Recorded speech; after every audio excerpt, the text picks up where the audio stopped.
Pagsibahon, tama ba mga igsoon? Kita ng mga Kristiyano, pagsimba na ni Usay, laylo ka sa pagsimba, kapoy, hindi na tabi na seryoso. But we still have a chance to repent and to be serious. Amen?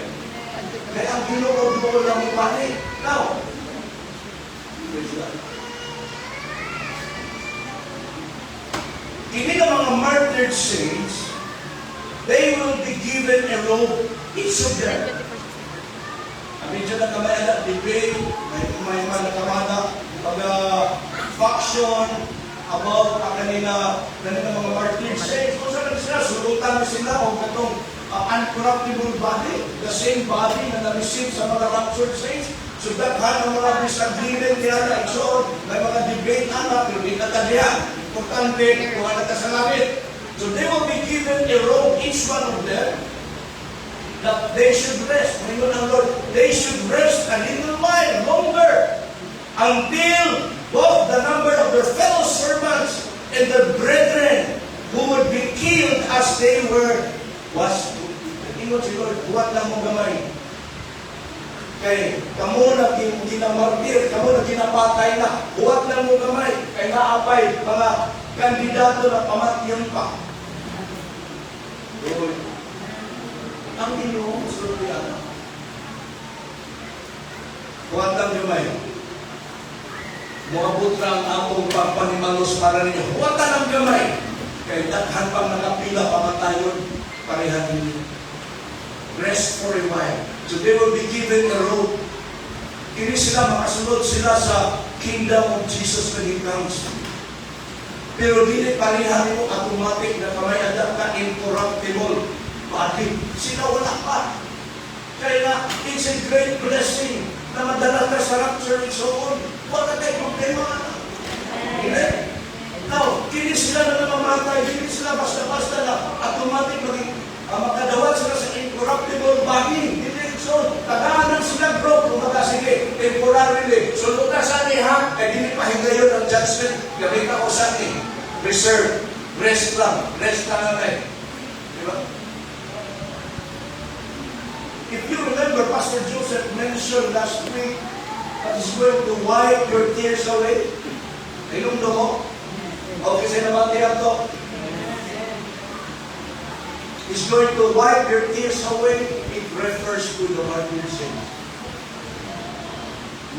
It refers to the tribulation saints. It's not for the raptured saints. Jesus is not going to wipe away our tears because we don't experience these difficulties, these hardships anymore. We have this incorruptible body which cannot be touched by sickness and famine and death and pestilence. We are invincible. Amen? Hindi na ito maduglan ng kamatayon. Kaya nga, ang hiingan na ito ni Jesus Christ, and I will wipe your tears away. Ang mga martyred saints na nagulat, kanusap ang Ginoo. Kanusap ang imong i-judge ng mga tao, verse 4. Kanusap ang imong palimaslan, pinigilang gibuhat sa mo, Lord. Inong sunod, bless mo na naman. Waiting list pa mo. Parihana, mag-order ka sa Jollibee o mag-order ka ang huwag ka sa table, kita kasi mong kamagad, laaliling isuwag. Masarap. Preparing. 10, 1, 8, 0. Kaya pa uy, ikaw mo kanin, fried chicken, kanang ilan na sa Jollibee, McDonald's, Malabok. Preparing. Baka mo, ready na. Makita niyo mo number, ready na. Kuha na niyo mo number. Hindi mo na mo na pagulat tayo. Sino, rest mo na. Kaya daghan pa mga matay din lang tayo. See? A God of love, a God of grace, this time, He's going to tell you, wait! Because there are still many who will be put to death. Hulado na daw sila. Huwag na po sa mo. Pero, sa time wala pa ang rapture, sa time wala pa i-pour out ni Lord ang iyang rapid soul, and my Father's house are many mansions, and I go to prepare a place for you. Where am I? There you may be also. also, I'm going to the Father, but I'm coming back for you. Wala gisulti niya, wala kinahanglan, maapil ka sa rapture. Kaya once mawala na lahat ng ka sa langit, this time, bisa kung saan kong sakit, Lord, kapoy na, lisod na, sakit na kaya, hindi na lang akong kaya. Wait. Gusto ka na? Wait lang, Lord, wait. Dead virgin ka magsulong ng Lord, nagsultian. Ganit karoon ni Solomon, because we are under grace. It's a privilege that when death comes to us, to be absent from this body is to be present with the Lord our God. When we die, we go karamihan na pribilehiyo.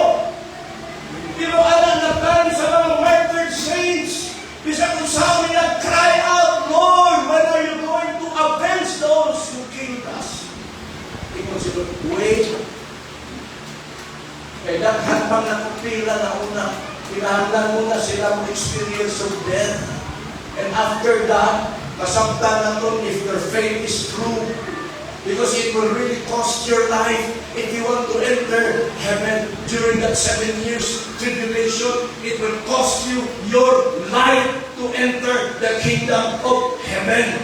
Amen ba mga ison? People just don't realize how difficult it is during that time. Kaya nagkaroon ison, grace period. Wala pa ang rapture. Easy lang. Hello? Easy lang. Kasi nga masuko na ko ha. Masuko na lang kang masuko. But I want you to stay awake. Alive. Because my prayer, all of us will be together during the rapture of Jesus. Ordinary active purpose. Amen ba mga iso? So rest a little while longer until both the number of their fellow servants, may number, ano si Lord? Kaila si Lord, asa kung itong number na nakalista. Kung baga yung anak nakadaghan, amaw na rin, pag matapos ni Derpal, okay na, hindi na mo makasunod. Kaya so, nothing the world has experienced today will really equal the calamities, the earth's final 7 years. Kung karon na sakit na ka sa imong pagka-Kristohanon, di na mo makumpara sa kasakit during the 7 years tribulation. Kaya we should always give thanks to Him. And everything, give thanks. Pasalamatan na mo ang Ginoo na igsoon. Every day, salamat Lord, buhay pa ko. Salamat Lord, nagalagad pa ko. Salamat Ginoo, makasimba pa ko. Salamat Lord, makawali pa ko. Salamat Lord, that I would still serve you. Amen. Kaya, in our time, we are given many opportunities to serve the Lord. Amen? Serve Him while you can still. Don't be stingy, don't be lazy. Serve Him. Unsay mahimo nimo, buhatan na para sa Ginoo. Hello?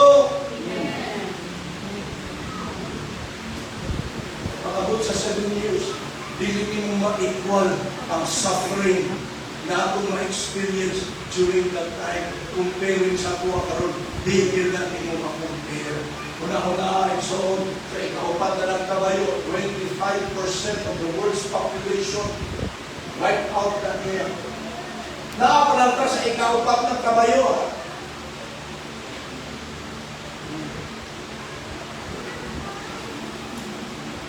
Hallelujah. Sana naintindihan. Sana naintindihan. Kaya kining atong nila istorya karon dili ninyo mabatian basta-basta mga iso. And many of us don't read the book of Revelation and don't care and bother to understand these things because we feel scared and afraid. But this is reality, this is truth. Wala tamuhan sa simbahan para ma-entertain ka. We are not on the entertaining business. We are serious of our faith. We come because we want to know the Lord Jesus more. We come because we want to serve the Lord more. We come because we want to please Him in our lives while still we can do it. Because one day, it would be very difficult for us. Inulit ang Bible, call on the Lord while He may be found.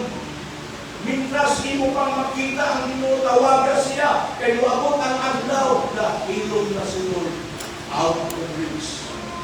The number you dial is out of the reach.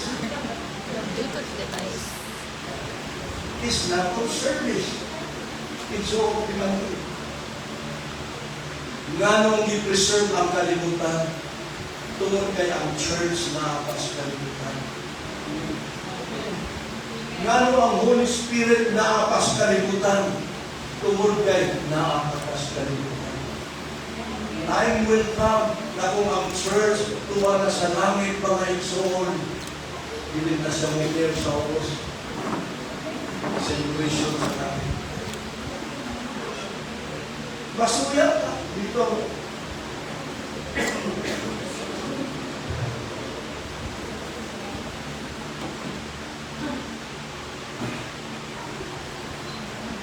Okay.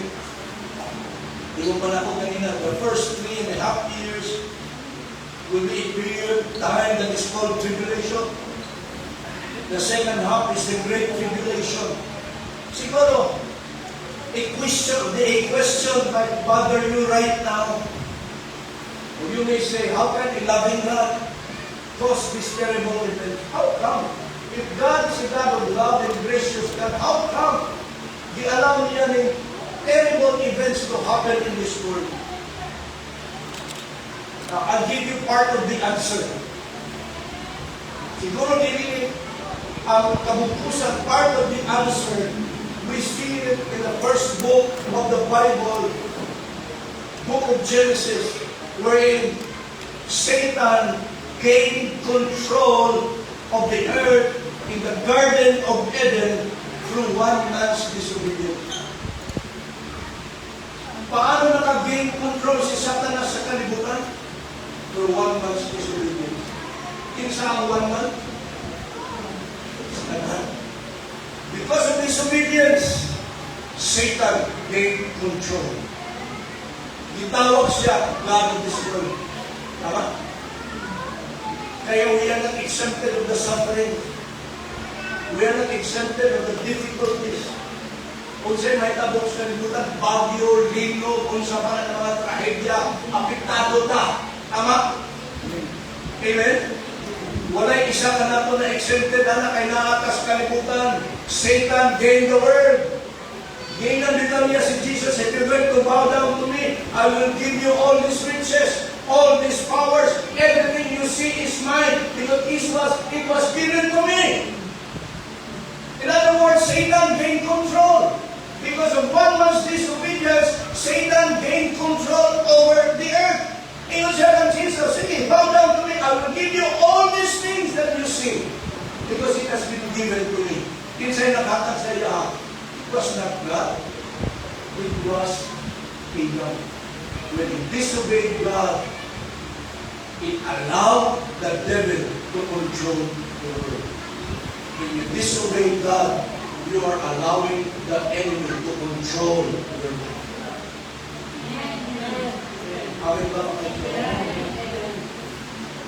If you disobey God, you are giving Satan the right to control your life.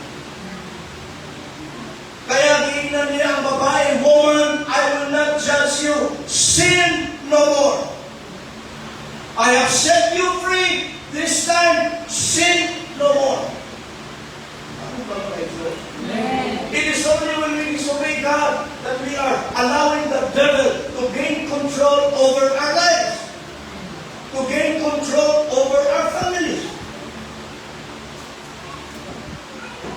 Many ways ang gihimo sa yawa pag-control sa ato. Even watching horror movies, you are giving the enemy the legal right to control you with fear. Lord? Tama ba mga ito? Kaya we should be watchful, we should be sober, we should be vigilant, because we are now on the end times. We are now on the 11th hour. Napapapagyan mga izon.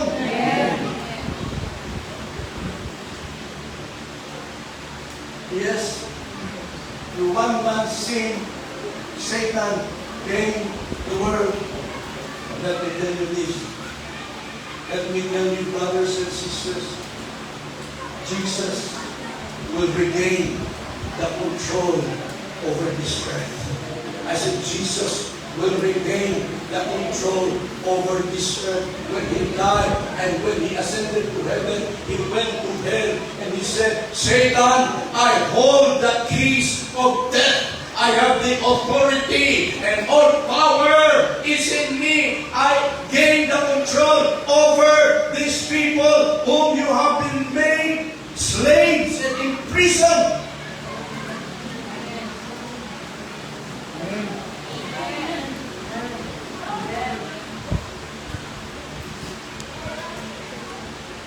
Nanakot si Jesus.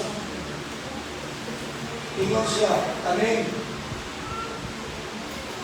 Kitang kaning. Kining susi sa kamatayon. Kining katungdanan na gihatag sa imuha. Sa diyan nakasala ang akong pinanggang Adan.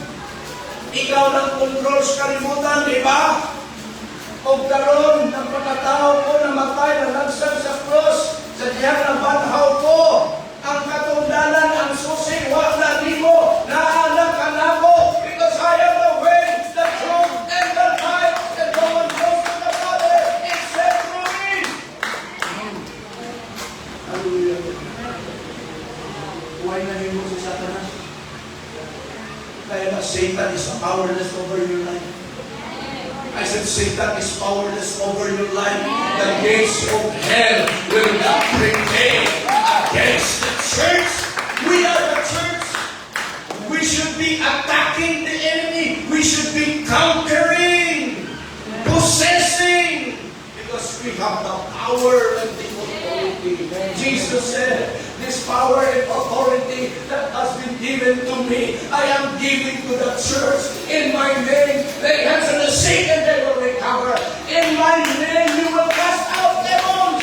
In my name, you shall take anything that is deadly, and nothing shall by any means hurt you, because I am with you. Behold, wherever you are, I am with you. You have only authority and power. Hallelujah.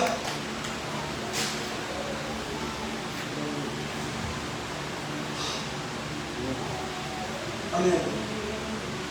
Excuse me.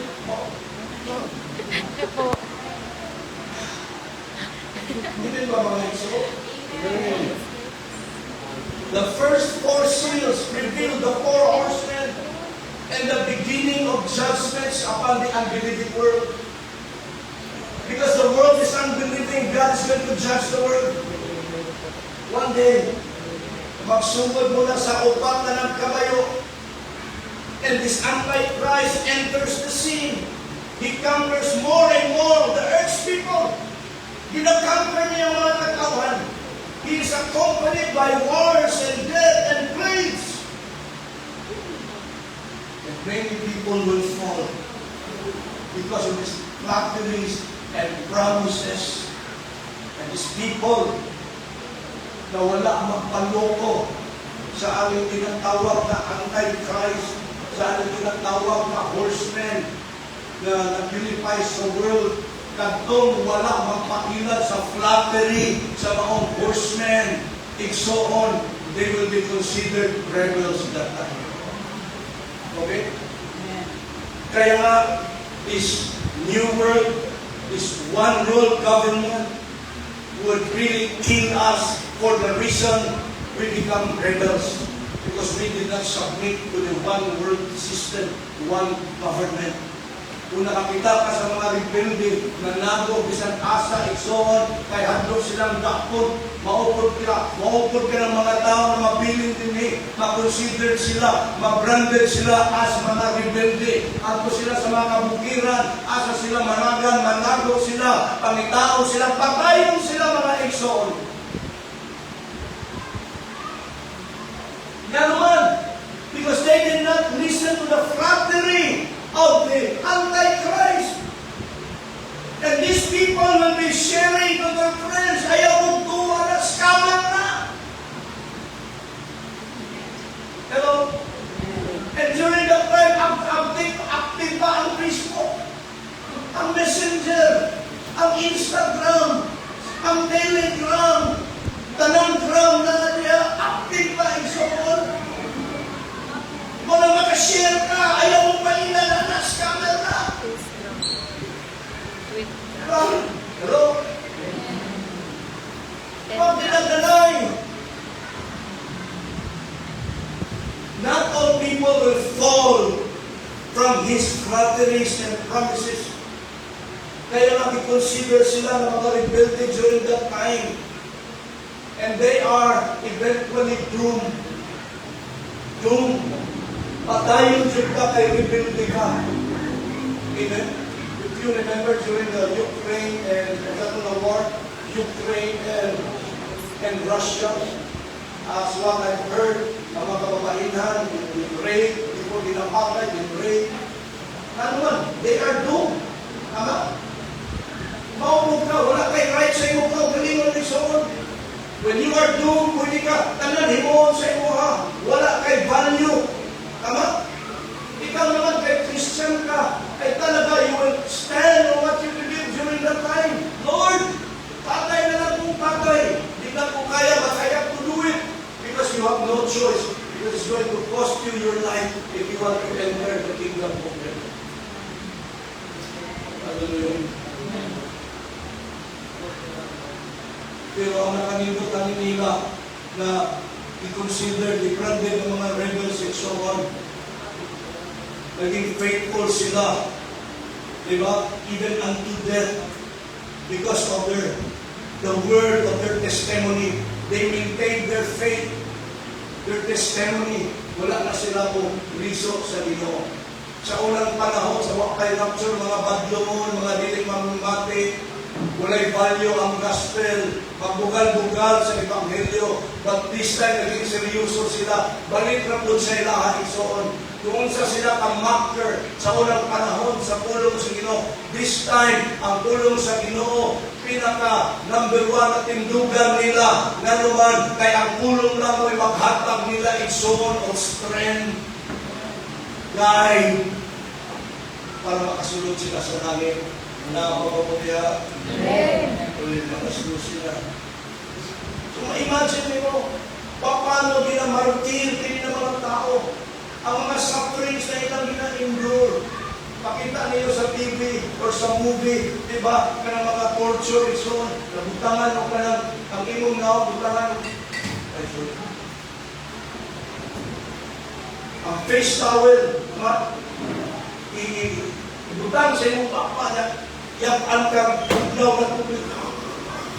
Tingnan ang torture. Kung dili nga rin, palingkuran ka, chair, pakurintihan. Sa ako lang ang imagination. Kurbangin, isakay ka sa drone, dadon ka sa tumoy. Pagkabog sa tumoy, ihuwan ng drone. You can just imagine. Think now, huwag mag-exercise ito kay kung di ka muagi of death, hindi nyo kanatin ka ng kingdom of death. Tama? Hindi nyo na ang COVID mo. Hindi nyo na ang kalisyon. Now, again, remember, the church has been raptured. The dead in Christ have been resurrected. So, ini sila, dili ni ang martyred saints. Tama? Martyred saints, mao katong mga nabilib. Remember, many Jews will turn to God. Naay duha, napaba mo. na ay duha ka propeta gamiton sa Ginoo during this time, pagluwas sa Israel sa mga tao na wapakailan niya.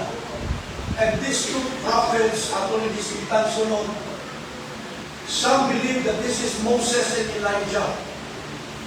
Kaya kining two prophets na mag-prophesy during that time, sa 7 years tribulation is on.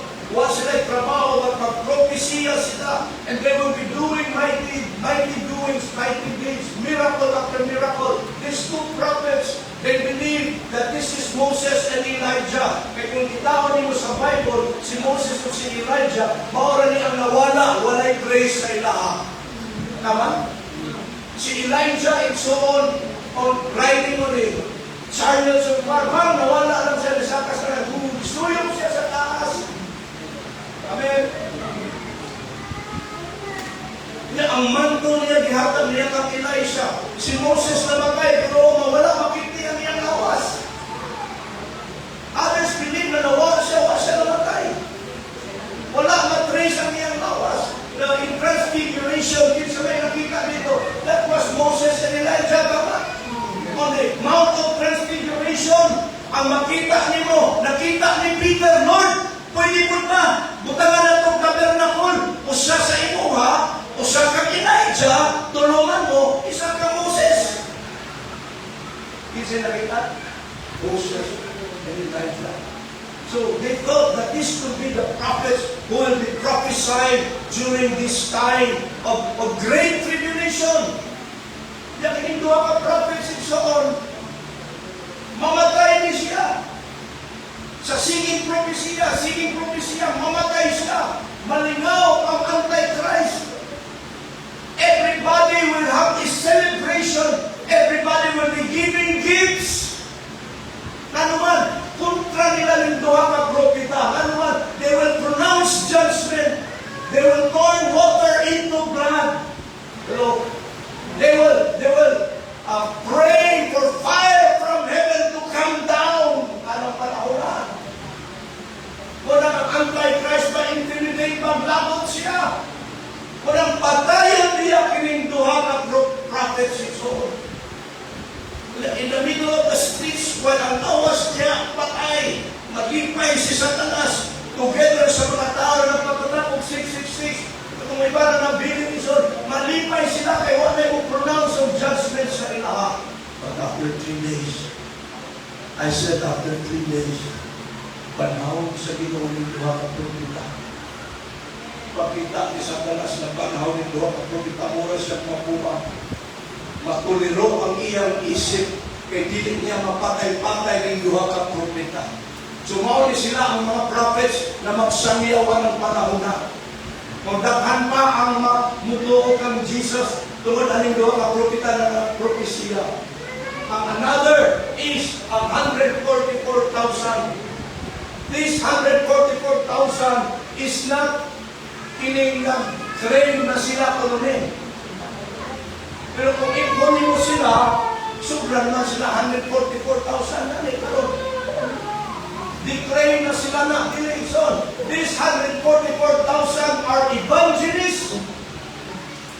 They are going to preach about Jesus, the truth, and people will be gathering on like Astrodome, Arena, puno, ginagawa ng mga tao. There will be revival during that time, pero tago, and so on. These 144,000 are 144,000 Jewish evangelists, mga Hebrew, mga Hudiyo din sila, and so on, na nidawat kang Kristo, na sila'y tatak sa ilahang agtang. These are people who are being sealed on their foreheads. Di sila maduglan o bala. Di sila maduglan sa kasakit sa Satanas. Ang ilang mamaagi, pagsangyaw. Because God is not through with Israel yet. God is not through with the people who are not listening to me. To Him, takandya po ng aluwas. Kumana, 2 prophets and 144,000 during the 7 years tribulation. Kung sila ang magsangyaw sa puling sa Ginoo. Amin ba mga igsoon? Are you still there? Sealed for God's service. Although it is possible na napay gamiton sa Ginoo, may mga silent witness Di ba, natin ang binatawag ng mga undercover ko sa mata. Nagpatatak ka, yung mga undercover ni. Kung himo lang yung ganang simple, pagbutan ng usulo yung mga undercover ni. Sikrito rin yung pagkaroon ng mga lugar na di pwede masundan mga miswano, mga undercover, may mga simbahan kung asa, ilaw, kung asa na sila, garage, kung asa na sila manako, mag-praise and worship sila. Adlo na sila patay. Likod. May mga pastors na sa China at Preso, pagkakot nila, yung mga Preso sila, nagwala sila sa and during this time, may mga silent witness ka po. Kaya bisa naman siguro ikaw, kung nabiling ka na, buhay nga may ka Lord, sa una o siguro paggamit mo, karon, paggamit kayo po mo, patay mo ka kay Lord. Pahalang mamatay, paggamit mo. Kami ito mga ito, silent witness. Diba? Hindi ba? Again, let me repeat, as you see now. The removal of the saints in the world is not the removal of the scriptures. Alam? Nagyapon ang sa ito para mag-minister sa mga kasing-kasing sa mga